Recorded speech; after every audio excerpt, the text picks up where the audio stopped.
അതിലേക്ക് നമുക്ക് ചെയ്യാം. അതെല്ലാം ചെയ്യുമ്പോഴും ഈ നായ്ക്കളുടെ കാര്യത്തിൽ മാത്രം ഒരു പ്രത്യേക പരിഗണന കൊടുക്കണം എന്നുള്ളതാണ് ചില ആളുകൾ അവകാശപ്പെടുക.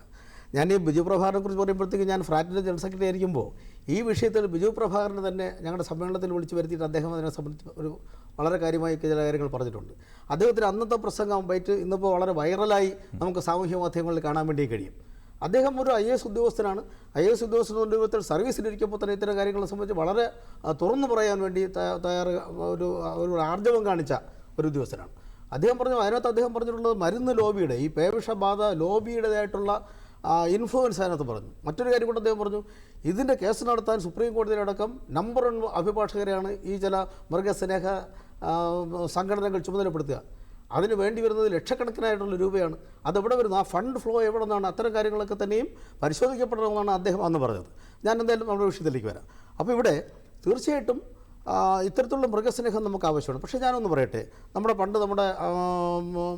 പൂർവ്വപിതാക്കളൊക്കെ പറയുമല്ലോ, പൊന്നു കായ്ക്കുന്ന മരമായാലും അത് കൂരയ്ക്ക് മുകളിൽ ചാഞ്ഞാൽ വെട്ടിക്കളയണം. അപ്പം നമ്മളോടൊപ്പം നടന്നതാണ്, ശരിയാണ്, ആദ്യകാലം മുതൽ നമ്മളോടൊപ്പം നടന്നതാണ്. പക്ഷേ അവർ അഗ്രസീവായാൽ നമ്മുടെ കുട്ടികളെയും നമ്മുടെ വൃദ്ധരെയും മാതാപിതാക്കളെയും സ്ത്രീകളെയും ഒക്കെ മരണത്തിലേക്ക് തള്ളിവിടുന്ന തരത്തിലേക്ക് പോയാൽ പിന്നെ എന്ത് ചെയ്യണം? അവിടെയാണ് ഒരു വിഷയം. ഈ അഗ്രസീവായിട്ടുള്ള ഡോഗ്സിനെ ABC റൂൾസിൻ്റെ പരിധിക്കകത്ത് നിർത്താൻ വേണ്ടി കഴിയില്ല. അഗ്രസീവായിട്ടുള്ള ഡോഗ്സിനെ ദയാവധത്തിലേക്ക് തന്നെ കൊണ്ടുപോകണമെന്നുള്ളതാണ് വളരെ വ്യക്തമായിട്ട് ഫ്രാറ്റിൻ്റെ ഒരു അഭിപ്രായം. മറ്റു ഡോഗ്സിനെ സംബന്ധിച്ചിടത്തോളം ABC റൂൾസിൻ്റെ പരിധിക്കകത്തേക്ക് അത് ഓരോ സംസ്ഥാന സർക്കാരുകൾ, തദ്ദേശ സ്വയംഭരണ സർക്കാരുകൾ, അവരുടെ സാമ്പത്തിക സ്ഥിതി, അവിടെയുള്ള ലാൻഡിൻ്റെ അവൈലബിലിറ്റി, ഇത്തരം കാര്യങ്ങളൊക്കെ തന്നെയും നമ്മൾ പരിശോധിക്കപ്പെടേണ്ടതുണ്ട്.